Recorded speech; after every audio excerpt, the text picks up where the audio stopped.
Welcome in, everyone, to Building the Broncos. I am your host, Carl Dumler, and, of course, Mr. Nick Kendell, looking good, sharp in his new hat that he's got there. And I've been slowly trying to get my bill to bend down. I can't do the flat bill. Just can't do it. Not cool enough? No. I have reached that point. I just can't pull off the flat bill. Even if it looks good, I'm still going to be weirded out walking around town trying to be that 20-year-old when I'm really closer to 40. So see, I don't think I'm gonna wear this besides like around the house, that white, and I'm out like in dirt and water and stuff when I'm outside. I'd get it instantly muddy. So to keep this pristine, this is an apartment only. My hat is socially distancing from the world as well. Yeah. I walked into the living room yesterday and my daughter is sitting in the hat. At least there wasn't an H in there. Yes. Yes. But I about started screaming and crying because I thought she was like going to ruin the entire hat before I even got to wear it on the show. And my wife's like, honey, like trying to talk to her all nice, like that's Dad's new hat. Don't touch it. And I'm just sitting there in the corner, just rocking back and forth. And yeah. But no, it's good. Good to be here. Another Tuesday, all of us together. Appreciate everyone that's already gotten in here. Well, I'm sure we'll get plenty more. You've got your cup. I've got my cup right here. That's a lot of whiskey, Carl. It's iced tea, I'm sure. I'm thirsty. Yeah, it is. Yeah. Sweet or not sweet? Not sweet. Okay. I am not a sweet tea kind of guy. All right. We've got one family that we go over to their house for supper, and we always forget that their tea is always sweet tea. And we get it, and we have to do like the quick spit back into the cup and hope that they don't notice, and then pour it into the plants and hope it doesn't kill them. Yeah, that's absolutely. I did see somebody already said new favorite hat. These are sweet. I'm sorry. I know we're biased, but like the Dove Valley Deep Divers one is cool. I think it looks a little bit like Duke. I don't know. There's something about the font that looks like Duke. And Huddle Up is fine. You know, they're OGs, but this is nice. This is clean. This is simple. It's not too much going on. I don't know. I really do like it. Yep. And Buana Beast is right. Head to huddleuppod.com to get your own hat. You guys can be looking like us, looking sharp. And so I'm glad that we both get to have our hats on here and kind of cover up our hair that's sprung forward. I mean, I got some serious flow going on. I know. Mine's actually not doing too bad through this. Oh, man. It has gone a little bit slower, which I don't know if that's a good thing or bad thing.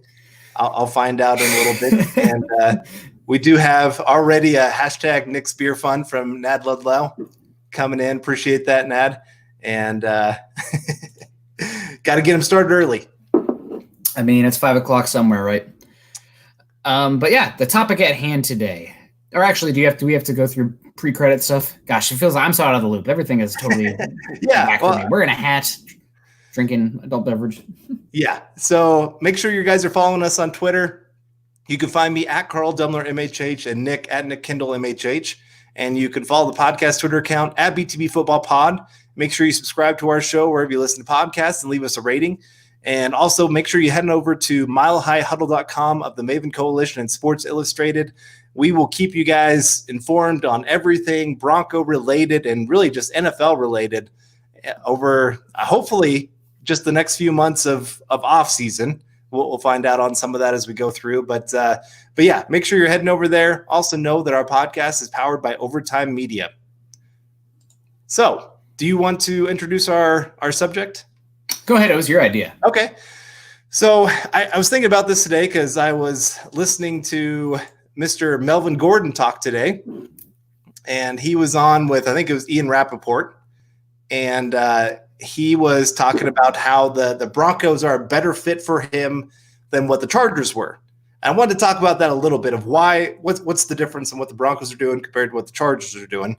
But also, we've been talking so much about this young receiving core with, I mean, of course, Sutton's already a star.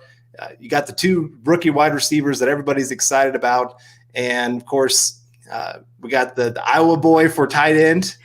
Can't forget about him. And so we've got all these receiving weapons. And, of course, Drew Lock, everybody wants to know, is this the man? But they also went and spent big on a running back this offseason and Melvin Gordon. They have an offensive line that I would say maybe is a little more geared towards the run than the pass. And I would say just to help a young quarterback out, you like to have a strong run game that takes some pressure off of him. And of course, you got Philip Lindsay, who's been 1,000-yard rusher the last couple of years. We're not fingers here, right? Yeah, I can't keep my pinky down. But I mean, as many sides as there is to the pass game, I think the Broncos have done just as much to help the run game. And part of me thinks, especially early on, as those young guys are trying to adapt to the system, since they're going to have a shortened offseason. We're going to talk about that a little bit more here in a little bit. But it's kind of, is the run game going to be more the identity of this offense this next year in 2020 than the pass game? Well, you know where I stand on run game versus pass game. Passing games are what wins in today's NFL. You can't be completely pass, but haven't really seen many teams go to the point where they're passing the ball too much. You know, obviously you have to play to your strength. Last year, the 49ers made it to the Super Bowl being a run-oriented team. Granted, they're almost like, you know how Georgia Tech was able to hang in the ACC running that triple option. Like, nobody else really knows how to play that. The 49ers run scheme, nobody else is really doing that. They're trying to copy it, but it's not happening. Right. That being said, I think 2020 specifically, you're making a lot of sense. I think that when you pay Melvin Gordon, you already have Philip Lindsay in there. Melvin Gordon was the 5th highest paid running back now, only a 2-year contract, but he's getting paid pretty penny. Right. And if you can get Gordon back to that 2018 season form, I mean, that's going to be brilliant. And one thing I liked that he talked about on the Ian Rappaport segment was that he discussed how much Pat Shurmur loves to use that inside zone.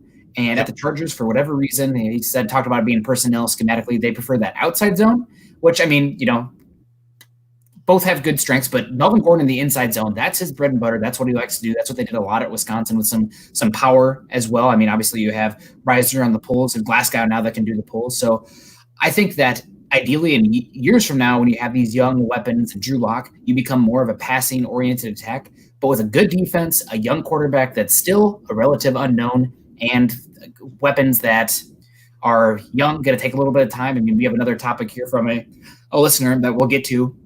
But I think it all makes a lot of sense. And one topic I did want to bring into is that, you know, they're getting faster, they're getting better in the weapons game, in the pass weapons, but the Broncos have a defense to win now. And a lot of times you see those teams with those good defense, pair those with a strong running game. So you're taking the ball out of Drew Lock's hands, you're making it easy for him, and then you can, you know, take those shots when you need to if you're falling behind, whatever. But I really do think that the run game is probably going to be more of a focus in 2020 than people think coming this close out of the draft.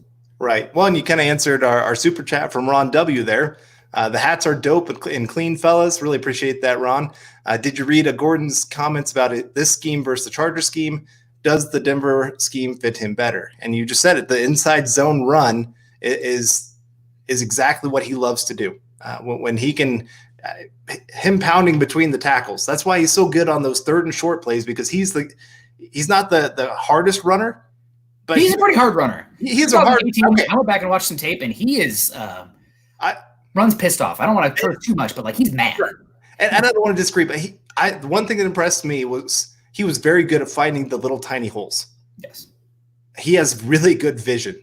I think that's a very underrated quality that he brings, and why he is so good on those like 3rd and short or goal line plays. I mean, that is something he is, especially since his rookie year, he had 0 touchdowns. And then all of a sudden he exploded on the scene. I think he had 12 rushing touchdowns the next season or something like that. I think it'll be NFL. Yeah. And it just, you could tell there was a difference. Like he understood where he's supposed to be going and made the right reads when he needed to make them. And I'm excited to see what he can do, especially with running that inside zone. And I just wanted to, I always feel like I got to comment on this, but Ron W., I always love to see your face. That smile is like one of my favorite part of the whole shows. It's a great smile. Just so much like joy. Get to a couple of these super chats because we got quite a few coming in. Appreciate it, guys. Bronx Legend coming in. Love the pod, guys. Keep rocking. # state of mind. # DB for life. Can't disagree. And so let's see. We've got a couple others here. One from Oscar. Really appreciate it here, Oscar. Do you think Shurmur might like Gordon more than Lindsay, or could he be looking to do what the Saints did with Ingram and Kamara? Loving the content. I just, from Ingram and Kamara, the thing is, when I've watched Lindsay and Gordon, I think both of them do their best work between the tackles. So you don't really have a Kamara, so to speak. I think it's more of Lindsay really reminds me of Warwick Dunn he's still like he's small, and you think that would translate to him being a pass catcher, but that's not the case. I think Gordon's a much better receiver than what I've seen from Lindsey. So obviously, you're going to split the workload, and you're kind of go with more of a hot hand. And 16-game season, you get dings. If a guy gets hurt, you can go with the other one and not have that much of a drop off. But as far as Kamara and Ingram, I just don't see a guy being that much of a pass weapon between both of them. Where Kamara in space, granted, last year he had the injury, was not as effective, but Kamara as a pass weapon is in a rare air. So maybe it's split wise, but I just don't see the roles being as defined as you saw with those two. Right, you're right. I mean, they're both inside runners. I mean, that's the nice thing is this scheme fits both of them well. You would think Lindsey would be that outside runner with his speed, but he really is. His best work is running inside out. And so I feel like Gordon is more of your all-around running back, where Lindsey is your home run back, but more out of actually running the football, not really much as the pass catcher. And maybe that'll change this year. I mean, last year he was coming off the wrist surgery. Granted, this is a weird offseason, but I mean, if Lindsey really wants to make that money and become a guy, a good paid back, he needs to show more in the pass game. I mean, it's that simple. It's not something you can not have in your game today in today's NFL. So that's just my biggest complaint. Right. And it is the Shermer offense really wants to feature running backs in the passing game. Mm-hmm. They want teams, again, Shermer is so big on wanting the defense to have to face every inch of the field. And so the short zones have to make sure that they respect those. So then those guys running over the middle have those pockets that they can run over. So those linebackers can't just drop back in coverage every single time. They want a running back that brings fear in the passing game. That's why Saquon Barkley was he is their offense. I mean, I know they drafted Daniel Jones, but I still think Saquon Barkley is that offense. And so we'll see how they do moving forward with this new coaching staff. But that's partly because of the quarterback development curve compared to the running back development curve. That's true. But that's true. Also, if you take a running back second overall, then gosh darn, you better use them. Yeah, exactly. But yeah, so I want to see how Lindsey develops this year. But there's a reason that Gordon need to be brought in, because there are things missing out of that running back room that Gordon brings that the others did not. And bringing on that, obviously we got some, can you make an all-time Broncos team? That's a good question. Honestly, that might be a topic for another day. Guys, we have a long offseason ahead of us still. So actually that's something we talked about, I think, years ago. We were down the track, but I remember like, Carl, this would be a really good idea for a podcast topic while I was like waiting on a train outside of Portland, Oregon. Yeah. But so Hunter, we appreciate that. We'll come up with something on that. And Hunter had this one too. What's going on, fellows? Who do you guys think is the greatest O-lineman in Broncos history? Hashtag stay strong, Carl. Hashtag Nick's Beer Fund. I'll go first. Oh, my goodness. Well, that was not my beer, so do not worry about that. Nick's Beer Fund. That's what I was reaching for. Okay. I don't want to be – the thing is, I trust my eyes so much. So if I was talking about guys before I was really watching tape, then I would just be talking out my butt, and I'm not going to do that. Obviously there's been Schlereth was really good. There was some really good tackle. Zimmerman was good back in the Elway era, but I have to go Clady just because I watched him, and in hindsight, even more so, just how freaking good Ryan Clady was. If he didn't get those injuries, and we're talking about a guy that's playing towards the Hall of Fame, and granted injuries, he fell off a cliff quickly after that, which is really unfortunate. But as far as what I've seen, and I can vouch for it, the greatest one I have seen for the Broncos is Ryan Clady. He was phenomenal. Yeah, Tom Nayland's hard for me to pass up on. It's just that positional value is so ingrained in my head. I know, it's true. I'm trying to think. Yeah, personally, I mean, guy that I've seen quite a bit of, Ryan Clady has to be up there. Because like I said, I mean, he did things that rookie offensive tackles are just not supposed to do. I think he gave up half a sack his rookie year, or 0 sacks. It's one of those two. Yeah. And that's unheard of. Yeah. And he had a young quarterback that he was working with. So, I mean, it wasn't like he had this great veteran that was helping him out or anything like that. So he was outstanding until the injuries set in. It just completely unheard of. So it might have been, man. He was so good. I was listening, I think it was a radio segment they were talking about if you could add any Bronco of any time in their peak and add him to the Broncos right now, who would it be? Hard pressed not to go Ryan Clady, there is one correct answer. It's not Ryan Clady. It's probably the first ballot Hall of Famer, Champ Bailey. If you're not adding a non-quarterback, excuse me, that's a very important caveat. But Clady probably on offense, man. He was so good, and those injuries zapped him. But I don't want to wax too much, but man, he was incredible. Yeah, and so Hunter, really appreciate. Like I said, we'll get to your question on the all-time Broncos team. We'll maybe make that an entire podcast. Absolutely. From that one question, man, because that's an awesome question. Yeah.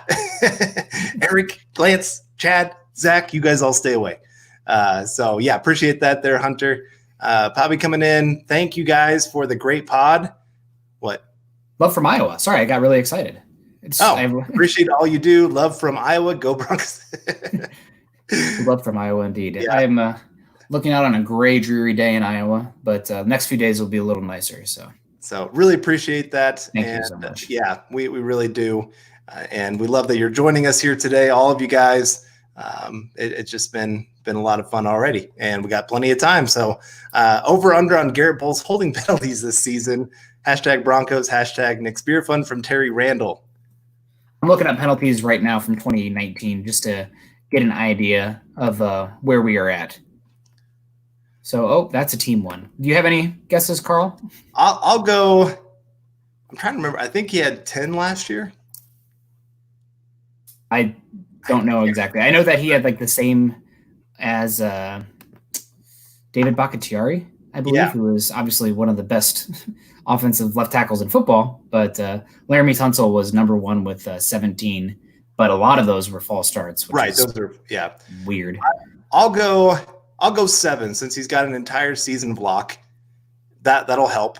As much as this is going to be a weird comment, stick with me on this. The chance that there might not be fans in the stands could actually be a huge help for him. Those home games, not having the pressure of the home crowd, knowing that they'll boo him if he gets that holding penalty. Because you and I've talked about it. He did much better on the road than he did at home, which is weird for an offensive lineman. Yeah. Okay, so I'm looking at Garrett Bowles' stats here, and I haven't heard many people talk about this, but so how many penalties do you think was counted against Garrett Bowles last year? I feel like 8 or 9. 10. 10, okay. But he had an incredible amount of declined penalties. So it must have been like on 3rd and down when you still had an incompletion, but 6 declined penalties. I think that has to be number one in the NFL. Yeah, nobody even had 5. You had some people with 4, but 6 declined penalties from Bowles. So that's really interesting, and one offsetting as well. So I know that the 10 the counted penalties is big, but he had committed 17 penalties last year, which is, why is it doing this to me? Well, 17 total penalties, a lot of them holding. So I'll go 10 again. I think you're still going to see a little bit of ebbs and flow with this game. But I think the overall, because the offense is going to be better, more explosive, it's just not going to hurt as much. Last time when there was a penalty last couple of years and there's a penalty, that would completely kill a drive. I mean, pretty much might as well just send out the punt team because you're 2nd and 20, you're done probably. But this year, more explosiveness, better weapons, Drew Lock can create. I don't think those penalties will be as costly. Granted, there'll still be some that make you want to pull your hair out, but that's the bet the Broncos have made this year, and that's just how it's going to be. No perfect rosters. Okay. Yeah. It's hard to disagree. I mean, I think that part of me, like I said, he's gotten this huge bad rep, and deservedly so for some things that he's done, because some of his holding penalties are just plain stupid. Like, he's not even a part of the play, and he's still throwing a guy to the ground. Or the running back's gone by him 5 yards, and he's still taking the guy to the ground.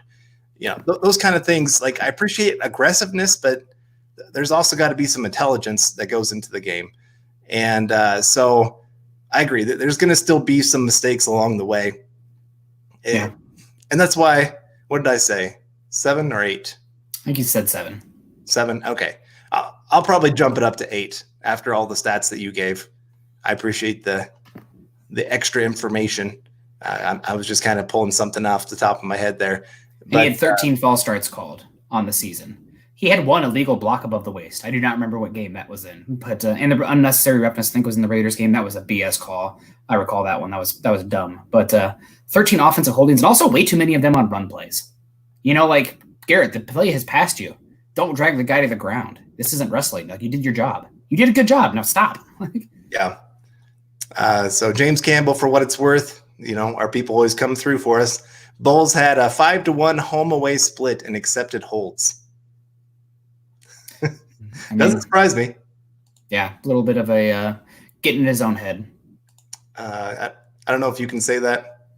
It is a due to sponsorship, we're not allowed to talk so much, but I also have my Odell shirt on today, which is a Fort Collins brewery, and let's just say I'm a supporter.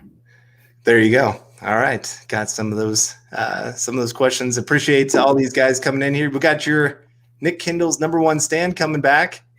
Hi, Nick, big fan. Got to update it. Got to get the hat in there now. I know. So appreciate you joining us here today. And so we should probably get to Barrett Hustle's question here. So while you look for some to draw out here, I have a thank you to Buana Beast here. He's obviously heading a lot of our moderation stuff, and he hit me up with this earlier from Barrett Hustle. And the question is, are you guys worried at all that Judy and Hamler will not be able to pick up the Pat Shurmur offense with no training camp due to the virus? It looks like a very intricate offense. So that is, thank you very much for the question, Barrett. Hope you're with us right now. If not, you'll listen to it afterwards. But that is something that is a worry. I mean, it has to be a worry. Granted, one thing that the Broncos have going for them is that they're not the only team that are going to have those issues this year. At least they have a quarterback coming into their second year, granted 5-year sample size, or 5-game sample size, excuse me. But that is something that is a worry, and that goes right back into our original premise, our original topic here today. Broncos might be more of a run team in 2020, paired with that defense, protecting Drew Lock, especially if the tackles aren't very good, then would meet the eye. Now, granted, that's not what I'm doing in Madden. That shouldn't be the general goal for the offense long term. They should try to become more explosive, a pass-oriented team, just because that's what the data says they should do. That's what all advanced statistics say, pass game. But I think in 2020 specifically, to help limit the issues with integrating the Pat Shurmur offense, a young quarterback, tackle questions, and young weapons, that all points to the run game being a bigger, intricate part of the offense next season. Yeah, no, I'm with you. And I think it does help. One, Jerry Jeudy did come from a system that ran a lot more pro concepts, where he ran you and I, there's a breakdown chart of his routes, and we can put that up on Twitter after the show. Just showing that he ran quite a few different routes there. Obviously, he was inside, outside. And so it's not going to be as shocking of a change. But I would also look at somebody posted Kyle Shanahan's route trees for wide receivers. And there are about 50 routes that a wide receiver can run on any given play. So think about the X. Yeah, from the X position. So you imagine Jerry Jeudy, he's got to learn the X. He's got to learn the Y. He's got to learn the Z. He's got to learn them all. Yep. And so I'm hoping year one, they just say, hey, we're going to put you at this one spot, and this is going to be your main spot for most of the season, and then kind of grow his repertoire as he goes into the NFL. But this is why it is such a huge transition, and why there are probably going to be some struggles with the offense early on. Now, I do think, looking at the offense last year, it was Sutton and nobody else. So it's hard to be worse than what the Broncos showed last year, but it is. It's going to be – I'm interested to see how much these young guys desire to work together early, because it is going to be more on the players this year than the coaches to get people ready. Yeah. So this is where we're going to see a lot of Drew Lock's potential.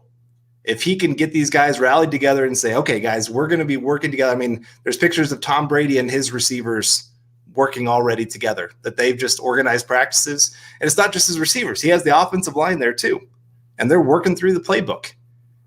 Drew Lock's going to have to do a lot of that. And I know he said he's going to, but going to and actually doing it, we're just going to have to see. I trust that he will, but it's going to be more on the players to really get themselves to the point they need to be.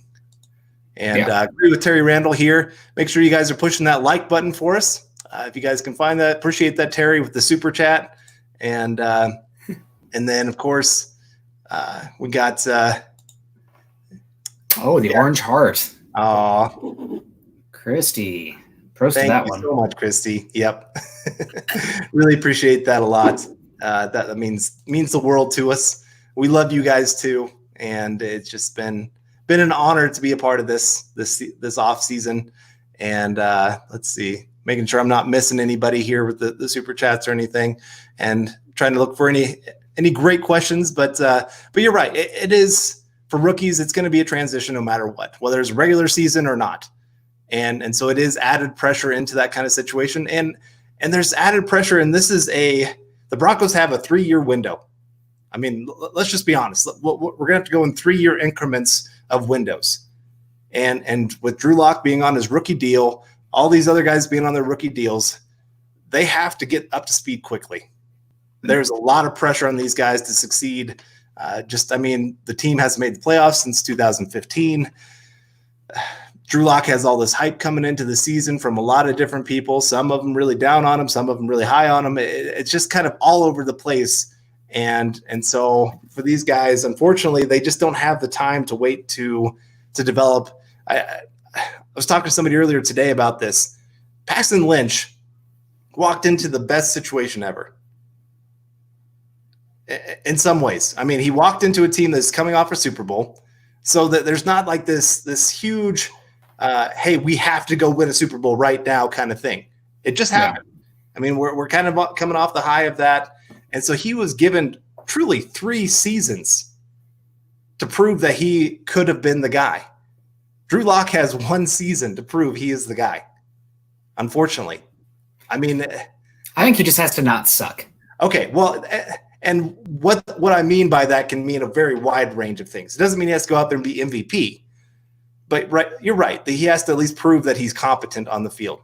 We need to see the potential of the entire offense. So just like the young offense, I think Drew Lock will probably see plays where he's putting up points and making great throws, kind of we saw in that Texans game, and there's going to be some duds out there as well. I mean, it's going to be an erratic offense. It's going to be probably even more so than normal. You'll see some games. I think the Broncos will actually put up 40 points at least once this season. But I bet you they'll have a game also where they put up less than 10 points. I mean, it's going to be that kind of exciting roller coaster. They'll probably end up, even more so, they'll probably end up beating a team nobody expected. Maybe Tampa Bay early in the season, maybe the Saints, but they're going to end up losing a game that they probably shouldn't have also. So that's just the nature of a young offense. It's going to be volatile. So. Right. And Dads Are Us Gaming coming in with a super chat. Appreciate that. Locke has talked about getting together with wide receivers. When that happens, should he invite Cushenberry along to build a little chemistry with his new center? Yes. I mean, the more people you can build chemistry with, the better. If I don't get an invite, I'm going to be upset. Pretty much. That's how that should be. I mean, obviously they need to be careful of how many people they get all into place, but it is one of those things. Yes. The more players that they can get together to get everybody on the same page, the better, because Cushenberry needs to learn to work with Reisner and Glasgow. And Bowles being there with the new offense, he needs to start getting into that system as well. James, he needs to get going because he's got probably quite a bit of rust after not playing last season. And so, yeah, the more players they can get together to be a part of that, the better. Pretty much run their own OTAs. Now, that's putting a lot of players at risk. Melvin Gordon talked about that today. If maybe because of OTAs being canceled, less players will be injured going into training camp. Well, some of those teams that might be the case because maybe they don't get together. But for some of these other teams that need to get together, there might be that crazy injury that we hear about. Was it Ryan Clady that hurt himself playing basketball? Oh, gosh, I don't remember. I think it was him. And so you might hear something like that of these guys playing in the park and somebody tweaks something. Are they insured? If, let's say, they're doing a non-team activity where Drew Lock's getting together with the wide receivers and, God forbid, one of the wide receivers busts their leg. If it's not a team organized activity, are they covered? Yes, as long as their contract doesn't specify that they can't do something. Right. So, I know Ben Roethlisberger had sometimes in his contract he was not allowed to ride a motorcycle because he got hurt riding a motorcycle, being an idiot. And so things like that, I think as long as they're doing, because if they were like weightlifting, teams would be like, oh yeah, that's covered as long as they're under contract. But those guys who are say on their last year of their contract, do they want to risk that? A guy like Courtland Sutton, maybe he's going to get paid after this season. He might be pushing for that. Should be, probably. Right. Justin Simmons, I wouldn't come out practicing right now with the team. Now, the defense is a little bit different because they're having the same system and a lot of veterans that are going to be on that defense compared to the offense. But it's still some of those guys. It's putting risk out there, but there's also risk in not getting together and looking like a terrible team. Yep. And that's something, too. You're talking about, somebody asked Cushenberry working with Locke, and we're talking about the young wide receivers. Are we, due to everything going on? Typically, I always say, we're all excited about the draft. Nobody loves the Broncos draft as much as me. I mean, I will fight anybody who disagrees. No, I'm just kidding. But I think that's something that coming out of the draft, because of the new shiny toys, we maybe sometimes expect a little bit too much right away from them, and especially in a weird offseason like this. Maybe we shouldn't sleep on a guy like Patrick Morris winning that center spot out of the gate. Maybe we shouldn't sleep on Deshaun Hamilton being the wide receiver 3. I mean, obviously Judy's going to be 2/1, but maybe beating KJ Hamler, who's got a little bit of work to do, is young, still has some nuance that he needs to add. So it's all stuff that, we're dealing with a weird situation here in the world, and praying like crazy that we get football. But it's something to consider. I don't think I'd sleep on a lot of these guys just assume that the rookie is going to come in and displace them. Right. Okay. So Biggie Bronco, I did want to get to this a little bit. Why do you think Drew Lock will only have one season to prove himself with this year's troubles going on with a virus? So a few things. Like I said, sorry, I'm trying to organize my thoughts here just to make sure that they all come out the way I want them to. But no. So starting off, I'm not sitting here saying, let's say they go 8-8. Drew Lock throws 25 touchdowns, 13 interceptions, looks competent on the field. That's fine. He doesn't have to go out there and, like I said, be a top 10 quarterback to still be the guy that's going to be there for 2021. But let's say they have a top 10 pick. Drew Lock really struggled through like 20 touchdowns to 13 interceptions. And I know that's not a huge difference, but it's still a difference there. And at times really struggled to understand what was going on in the field. Players didn't quite rally around him. Well, you look at that 2021 quarterback draft, and I know we don't want to get too far ahead of ourselves, but there's quite a few big names that could be coming in there. I mean, Justin Fields, Trevor Lawrence, Lance from North Dakota State. I'm trying to think of, you got Purdy from Iowa State looking pretty good. I think it's more likely that you see the Elway dip back to the well of a free agent quarterback or making a trade. And that was going to be my next point, was let's say Aaron Rodgers gets really upset with Green Bay and says, I want out. Matt Stafford just put a $6.5 million home on the market too. Yeah. And so you're looking at all these great young weapons that you've got, and you're sitting here saying, we've got ourselves a window here with some great players that we think could actually compete if we have a good quarterback. Well, you're talking about two guys that honestly have a great argument for being top 10 quarterbacks, and Rodgers, obviously, and Matthew Stafford, who's one of the more underrated quarterbacks in NFL history.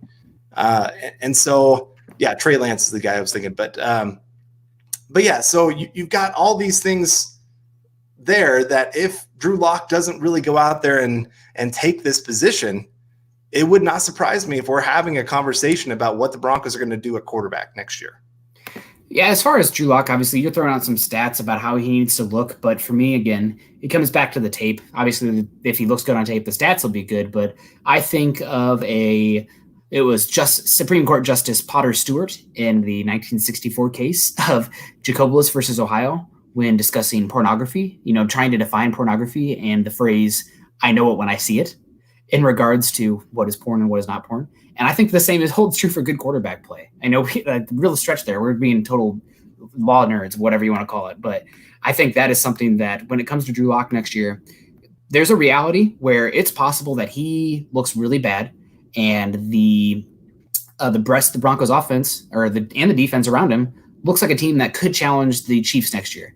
And in that case, granted, I think that's a very small chance percentage of happening because I think Drew Lock is going to be a good quarterback. But when that happens, you need to be able to have that discussion of, do we look at these other quarterbacks? Because Super Bowl windows are so small. they're fleeting. I mean, the Jags had one, especially when it's a defensive based one, but Super Bowl windows that are not tied to a quarterback. So if you have a chance to go out there, you have a great roster already, and you can go take a swing, especially with the Chiefs about to pay Patrick Mahomes. 2021 and 2022 look like the best years for a Broncos Super Bowl window, considering the structure of the Chiefs and the structure of the Broncos outside of the quarterback. So it's a discussion you just need to be preemptive to discuss. I don't think it's one that we need to have, but it's the offseason. We're talking about hypotheticals. So. Right, exactly. And so that's why, I mean, he is in just this difficult window. I mean, it's not the best offseason for him to have to be trying to go out there and prove himself. But you have to remember also, I mean, he is a second-round pick. And I hate to say that because there are a lot of teams. I just had this conversation with somebody earlier. The Seahawks, they have tried to trade their quarterback, even though he's proved he's a top 3 guy in the league. I'd take him top 2 these days. I mean, yeah. Mahomes and Wilson. Yeah, it is. Dak Prescott, he's pretty much been top 10 almost every single year in every quarterback statistic out there. And he's struggling to get paid. And they're kind of looking other directions of what they want to do at quarterback. And so there is this stigma. If they're not a first-round quarterback, they're not given the time that you would hope. I mean, Drew Brees, I mean, he's another one. He was a second-round quarterback. Now, given he was coming off injury when he got moved to another team, but still, if he was a first-round quarterback, I'm guessing they stick with him. Yeah, probably. I mean, at this point, it doesn't matter where he was picked so much. I think you have to trust the tape. But again, Broncos, right now, the offense, it's young, but they're looking pretty good in a lot of spots outside of offensive tackle. Even if you don't have the best talent, I think Vic Fangio and Ed Donatell are good enough schemers where they can find guys that fit the role and they can still get a good defense. I mean, bend, don't break, limit the big play, and make it hard as hell to score once you get in the red zone. That's a formula for a top 10 defense, even if you don't have a top 10 defense on paper. I mean, they honestly probably didn't last year, especially when Chubb went down. They still ended up a pretty darn good defense. So you just need to be able to be in that reality where if Locke struggles, you can make that decision. I don't think that's going to happen. And obviously at some point we're going to need to talk about areas that Locke will need to improve to gain our trust. And I know they had the 5 games last year and he did look improved, but also I think I went back and watched those games one time through, and I'll watch them through a couple times through already. Obviously I know that I don't want to be bored of them. I want to leave some meat on the bone for the rest of the offseason, but I felt like, especially with Scangarello, outside of that Texans game, they gave a tricycle offense. I mean, it was really hard to evaluate Locke. I mean, there was good throws on there, but what they asked him to do from a mental side, it was all very easy reads, get the ball out quickly, protect Locke. So, like, actually evaluating him was pretty hard. So while he did win and the Broncos did go 4-1, he saw flashes. But if we were evaluating him as a college player, I'd say he has the tools that you're looking for. But actually, a full franchise quarterback, I need to see more. I need more sample size. I need them to ask more of him so I can properly evaluate him. Right. All right. Well, Dad's RS Gaming coming again with another super chat. Best guess on yards and touchdowns for Judy and Sutton. So I'll start with Judy. I'll go 850 yards and 6 touchdowns. Okay. And then Sutton, I will go 1,300 yards and 9 touchdowns. All right. I'm going to go 1,150 yards for Sutton and 10 touchdowns. And I'm going to go 800 yards and 8 touchdowns for Judy. And I'm going to see more receptions for Judy as well, just because I think they're going to target Sutton more down the field. Yeah. Okay. Makes sense. It'll be interesting to see how that all plays out for sure. And let's see, looking at some of these other questions, we've got quite a bit on some quarterbacks that could be out there for 2021. But yeah, I haven't been reading. Are people pooping on me for having any sort of doubt on Locke? Guys, I want to see it. I'm an epidemiologist. I need sample size. I need more data. Give me the data. So just wait and see. I think from reading the comments, this seems to be kind of the way everybody's going. J-Step saying Locke got great potential. I will take it. Yeah. I mean, that's at this point, that's all you can ask for. He's cheap. He's got tools, and the guys love him. Now, how far does that take them? I mean, there's a chance that he's Andy Dalton or Derek Carr, excuse me, who you love on the rookie contracts. You're going to the playoffs every year on the rookie contracts with those guys. Once they get paid, though, And that's what we have to see with Lock yet. So we will see. I think that I am really excited about them. Yeah, no, and like I said, this is why I love all of our listeners, because you guys, you get it. Like, you understand that we can sit here and say we want Locke for 2020 and we like his potential, but that doesn't mean he is the future. Like, you could be okay having that gray area, and that's any young player. That's where you're going to be. It takes a while to really evaluate them. I mean, I'm guessing right now, I look at like Cleveland with Mayfield. Like, he hasn't proven one way or the other. Bill O'Brien's a clown. I just wanted to throw that out there, Charlie Beagle. Bill O'Brien, what a clown. Yeah, we'll see if Watson's playing with them for much longer. Manny Wise, really appreciate the super chat coming in there. And yeah, everybody appreciate you guys being here today. And let's see, Matthew Stafford will retire a Lion. He's been through too much. Detroit is home for him. We'll see. I'm guessing Tom Brady was thinking Boston would be his home after 15 years, and he's now in Tampa Bay. Peyton Manning, I was just reading the article on his leaving Indianapolis, making the decision to come to Denver earlier today. There's some this is Peyton Manning week on Sports Illustrated, if anybody didn't know that. So there's going to be some great articles coming out. But, I mean, for him, he was, like, numb, not knowing, like, what do you do in free agency? I've never had to do this. I never thought this would happen in my career.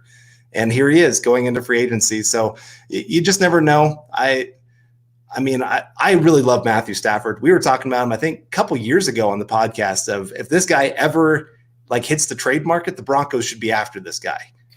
Yeah, to be stuck in what is probably the worst sports organization, one of the worst ones in the NFL. I mean, everybody, their mind goes to the Browns, but if the Browns had Matt Stafford, they would be like the Lions. Matt Stafford has single-handedly made that team relevant. So it'll be interesting to see what happens. Super sticker. Obviously, I saw Hunter also asked how the Knicks beer fund is going. I think it's going pretty well, so I appreciate it. Gosh, obviously in these times we're doing the delivery groceries or the pickup groceries, so the beer fund is not as accessible as normal. I have to kind of see what they have in stock, but I'm still getting my suds in. I'm also want to talk here the BTB super chat super stress from last week. A lot of names here. Obviously, I love you guys so much. Stuart McPeak, Rocking K77, Randy Wolf, Jeff Green. I haven't seen Jeff today. Is he around? I'll have to give him a hard time on Twitter. He's always here. Pabby is from Iowa. I remember that name. Mick P123, Gary Palmer 719, Joseph Geneva, Steve Hearn, Nad Ludlow, and Joe Turner. So appreciate you guys so much. Yeah, and make sure you head over to huddleuppod.com. As it says, get your swag on. As you can see, we got it on here today and looking good in it, gotta say. I really do like these. Yeah. I'm all about the orange, and would love to bring back the D, but this is a good look. It's clean. Simple, not too much. So the O here, what did you think when you first saw that? A mic stand. A mic.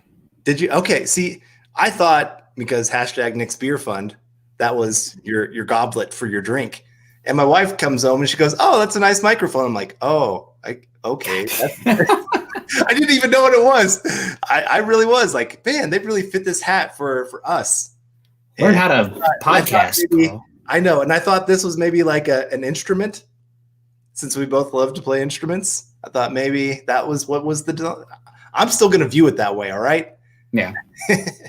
And I did want to, how many years was Lynch here? And we're questioning Locke. I'm not questioning Locke. He has shown more in 5 games than Lynch ever showed in 3 years. I mean, I'll just easily. Yeah, easily. He's blowing him out of the water. I'm just saying that Locke hasn't proven that he is the guy yet. He's proven more than Lynch, but that's not saying a whole lot, really. We're talking franchise quarterback. Right. We're not talking deserves to be want to league. Paxton Lynch doesn't even deserve to be in the gosh darn league. Right. We're talking if a 10-year, decade-plus quarterback, and I'm sorry, I want to see more. I'm cautiously optimistic. If you want to be more than that, that's fine, but it's all about that sample size. And Hunter Hurton coming in again. Really appreciate you here today, buddy. And everybody appreciate you again. And yeah, Stafford maybe 2 years ago. Dude has been a loser too long to win. he's been at one of the worst franchises in football. I mean, look at the talent. I mean, yes, he had Calvin Johnson, but they had nothing else, absolutely nothing else than Matthew Stafford and Calvin Johnson. Yeah. And he's had little pieces here and there every once in a while, but they've been a terrible franchise. Yeah. So it's hard to evaluate whether he is a great fourth quarter quarterback or a great, making big plays and big games kind of thing. I've seen him make some great throws in big moments, only to see the rest of his team let him down. So the Lions last year when he was playing looked like a wild card caliber team. Yeah. So we don't want to be building the Lions here. So we get back to it. So obviously there's a lot of talk here. Locke will prove to be the guy for the Broncos. I really do think he can be. We got a pronunciation here for you too. Yeah. Hertz sorry. Hungarian. Ooh. There you go. Speaking of Nick's Beer Fund. It would be, for Locke, I guess the floor right now, I'd say Andy Dalton, Derek Carr kind of player. Maybe the ceiling is prime Matt Stafford, maybe even a little bit better. So I'm optimistic, but I just need to see more. So hopefully we'll get games to watch it. Yeah. And we got a lot of people again, and Manny Wise, Locke will prove to be the guy for the Broncos. I really hope so. And I think he's on the right track. He really is. He has made me a believer. That's not saying much because I believed in Lynch for way too long, but he has, just because of his work ethic, the things he says all the right things. He sounds like a franchise quarterback. He puts in the work. I know he does, and so that's always great to see. But there's a lot of guys that put in a lot of work. I know Brock Osweiler. They said he was a film junkie when he was here with the Broncos. He had notebooks just filled with notes from his time studying under Peyton Manning, but he just couldn't translate it to the field. Yeah. So some guys can get it, some guys can't. So we actually see in the comments right now comparing Deshaun Watson to Drew Lock. So Carl, I'm curious your thoughts on that. Right now, obviously given the sample size, Deshaun Watson's probably one of the top 5 quarterbacks in the NFL. Granted, he might be tanked due to Bill O'Brien trading off weapons. Granted, DeAndre Hopkins has, I think, lost a step. But that offense, they got some speed weapons, but Deshaun Watson versus Drew Lock. What can you tell me there? What are the main differences? Lock has the better arm. So what do you mean by that? That's going to be stronger arm. Okay. More velocity on his throws. That was one of the questions coming out for Watson, was that he didn't have the velocity that you sometimes see other top quarterbacks coming out, like Patrick Mahomes. He didn't have close to that. So he's not quite that. Watson, though, he was known for his incredible intelligence, and that's shown so far. He makes a lot of great decisions. He is accurate beyond belief. I mean, more accurate than I thought he would be coming into the NFL. And he just makes a lot of wow plays because he has the feet to make them. He's not like the great athlete of like a Lamar Jackson, but I would say he's a little bit better. I don't know. Locke's athletically gifted, but I would say he's a little bit more clunker style, where Watson's very smooth. I agree with you. I think the biggest thing is Locke is an okay athlete. He can move around, but when he loses his mechanics, he tends to have some issues with his accuracy. That was in college. Saw that a little bit in the NFL too. The ball would sail on him. Where Watson, I think he's much better with a muddied base. So he has a little bit more playmaking when things are dirty around him. I saw better processing and accuracy with Watson as well. Watson does have a tendency. I do think that something that not enough people talk about is, everybody likes to poop on the Houston Texans offensive line because Watson is sacked so much, but a lot of those sacks are because Watson holds onto the ball. I mean, he's a reason for a lot of those sacks. Sacks are not just an offensive line stat. They're as much a quarterback stat and a wide receiver stat, a synergistic offensive stat. So that is something to look into. But I think right now, just because of the sample size, I see more. But in terms of the arm talent and everything, Locke, I would say has as good of an upside, if not better. But I mean, if you're judging guys just based off arm talent, I mean, Josh Allen's going to be the best quarterback in the NFL. So there's a lot that goes into it. But Locke right now, make no mistake, he's got massive upside. So we'll see. And like I said, he's already shown some things that, like I said, you could say are better than Watson. Yeah. And so, I mean, when you can say that, that's a pretty good thing to say about a quarterback. And some of the other guys like Lynch or Osweiler, when the best thing you can say is they're taller. That's not a great thing to say. Or they're a great athlete. I think that's one of the worst things you can say about a quarterback. If that's the first thing you say about them, they're a great athlete. Yeah. Because that's not exactly what a quarterback is, especially when you come to the NFL, or they're not going to last long. And Stu, hey, what's up, Stu? Glad you could come in. What's up, all? And glad you're joining us here, Stu. Appreciate the super chat. And apparently Chad just messaged us that for some reason our stream did not connect to Facebook today, which is why all of a sudden you're seeing those likes and whatnot come in. So welcome, Facebook watchers. Appreciate you guys as well. We still love you. Blame Chad, I guess, if you want. That's the easiest one. He's not here to defend himself anymore. So that's the most fun. There you go. But yeah, and compared to Flacco, everyone has a quick post from Justin Statler that's talking about him compared to Watson, where there were a lot of sacks that Flacco took this last year that were on Flacco.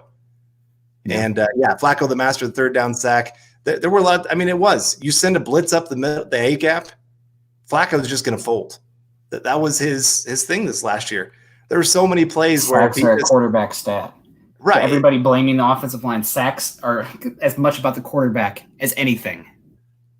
So yeah, there you go. Exactly what Nick said. You got to always look at the entire picture. You can't just look at the raw stats and say, "Yep, this guy sucks because of this, this, and this."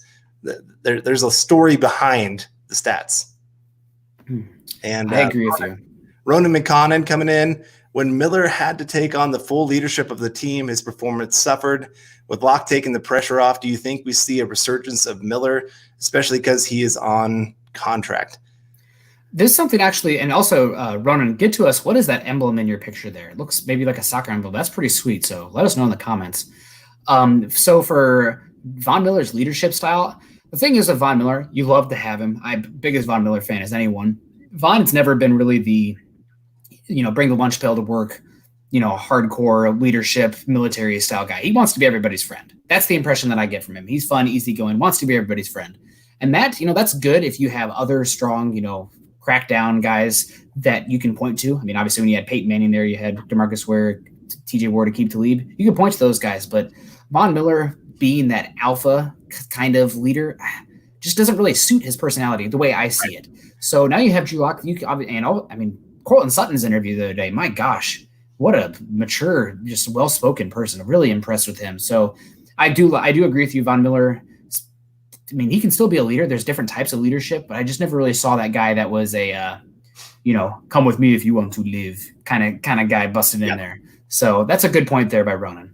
Yeah, no, you're right. I mean, when we had Peyton Manning, DeMarcus Ware, Demaryius Thomas, we had a lot of those alpha personality guys that could step up and say, Aqib Talib, he wasn't really, he was more of a rah-rah guy. TJ Ward, he was Boss Ward. Yeah, Boss Ward. There's a reason he got that name. So even Chris Harris is a little bit of a pretty, like, we're in this, we're going to work hard kind of guy. Guys who want with you in the trenches. Right, exactly. And so Von Miller could be more of the goofy guy that you need a good mixture. Mm-hmm. You need that guy that's when everybody's kind of frustrated, the guy that can make everybody laugh. That's Von Miller. I mean, he's going to do some dancing. He's going to do some. He's going to rip a little bit of out the rear end. I remember they always talk about Von's farts are the most horrible smelling thing that anybody's ever had to deal with. Right. And so you need those guys just to, because it is a grind on a season. And so a guy that can really keep the team united. I mean, I know they talked about Studio 58 during the Super Bowl run, that he had a nightclub set up in his basement where anybody could come anytime and just hang out, which you can only do that when you're single. My wife would kill me if I tried to do anything remotely close to that. But you're right. I think asking him to be that alpha is really just asking him not to be himself. And so adding guys that now are more that way. Derek Wolfe was that way, but I don't think he had quite the personality or just the elite playability that people were just like, yes, this is the guy that our team is built around. But now they actually do have a lot of those kind of guys. I'd still say Drew Lock. I'm not sure if he is that type, though. The thing with Drew Lock, and I do agree right now that he has obviously guys are gravitating him, especially the younger guys. He has that moxie. However, when that moxie and that style doesn't come with winning, it can probably get old fast. So you have to win to back that up. And obviously, I mean, I'm not calling him Baker Mayfield. Granted, those two have hung out. I think they hung out at the Super Bowl this past year. I like Locke more than I like Baker Mayfield, just vicariously from a distance. But still, that fun-loving, rapping on the sideline, that's great when you're winning. But if you're getting beat by 20 at home, nobody's going to have fun then. That shtick will fade quickly. So hopefully the winning comes with it. Yeah. All right. Darian P. coming in here, the $2 super chat. Appreciate that. Which MHH member would do the best in the NFL? Well, Chad's already in the NFL. Yeah, he's Rodrigo Blankenship's doppelganger. So that would be my answer. Chad kicking footballs. Yeah, honestly, I'm trying to think. I mean, Eric's probably the biggest guy out of all of us. I think Eric's a big boy. I don't think he's short either. I think Eric's a big boy. Honest to God, I've never met any of these people in person. So, but we need to have like a combine or something. Each of us have to record us running our 40. I played tight end and defensive end. You were a wide receiver. Yep. And defensive end. Defensive end too? Yep. Man, I would have loved to have blocked you. No, I was kidding. Well, I'm a small town kid, so that's true. You have to remember our offensive linemen were like 190. So me coming at 165 as a defensive end wasn't that bad. Yeah. No. But so I don't know. I'm trying to think of like just. Oh, that's not what I wanted. Things move. I didn't want to. You got yourself in pretty good shape for your wedding there. That's true, but then this happened. Right. The staying at home and the gyms being closed. So I was really started going. I'm trading for my Spartan run still. Okay. That should be in August. Zach, maybe. Yeah. He's skinny. I just don't know how athletic he is. I mean, because none of us like post these like we're grand workout people or out playing, flag football or anything like that. Let's just say there's a reason that we're analyzing the game from this end. But yeah, guys, we're getting a little longer. We should wrap up here soon. I saw a good question from James Campbell. What sort of leader would you say Bradley Chubb is? Liked by Wolf, hard leader. Chubb to me just comes in as an adult. He's business. He's going to come in and work. No nonsense. I mean, he's going to obviously have fun with Von Miller or whatnot, but he's serious. I mean, that's one thing, Bill Belichick loved him. Just come in, do your work. I'm not sure what's in regards to the leadership impact he'll have over other players. Maybe that's something that he will grow into. I mean, you don't typically see it even from first and second year guys. So, but I think that he's got all the makings of being the prototypical blue collar, the guy that coaches want out there. So he reminds me of people always talked about that with DT, that he was the quiet leader that led by example, that nobody was going to outwork him on the field. And so others were pushed just by how hard he was working. You don't want other coaches seeing you jogging when this guy's sprinting down the field because you know that's going to look bad for you. And I think he's got a little bit more aura than DT. Like as far as teammates go, I think DT did kind of he helped those other players as well, but I think Chubb's got a little bit more pull in regards to the whole defense. Yeah, I don't disagree. I'm just saying I feel like he's more of a quiet leader than he is the moxie or get in your face, tell you that you're doing something wrong. Where Cortland Sutton's more of that, I will get in your face if I feel like you've done something wrong kind of guy. That's where I feel like he really steps into that kind of role. Drew Lock is he's going to keep everybody motivated, keep everybody excited. So I really do think they have a really nice mix of guys right now. It's kind of neat to see. So we're going to be getting out of here real soon. If a couple good questions come in before we get out of here, then we will answer them still. But Rob Dickinson coming in here with Callahan being our best inside corner. Who would you bet on playing the majority of the snaps on the outside with Boye on the opposite side? Thanks, Rob, for the question. Right now, it does sound like Michael Ojemudia is the guy who's being primed and primed for that role. That being said, things can change quickly. Let's say Callahan isn't healthy. Who knows? I don't think he's ever finished the season healthy. That's something it's just an unknown at this point. And, how's his rehab? How's he coming along? But right now, I'd say Michael Ojemudia Would not sleep on Bosby. Maybe would not sleep on Yadam either still, although it makes me a little bit nervous. But, I mean, everyone talks about offensive tackle being a concern. Obviously, Garrett Bowles is a whipping boy with a huge contract with Juwan James. But the other position that makes me really nervous going into the season is cornerback. Prince Amukamara just went to the Raiders. There's still some guys out there the Broncos could look at. There'll be some bodies that they can look at the end of preseason that they might be able to bring in, kind of like the Duke Dawson trade at the end of training camp or preseason last year. So right now, again, answering the question, long walk to a small drink of water.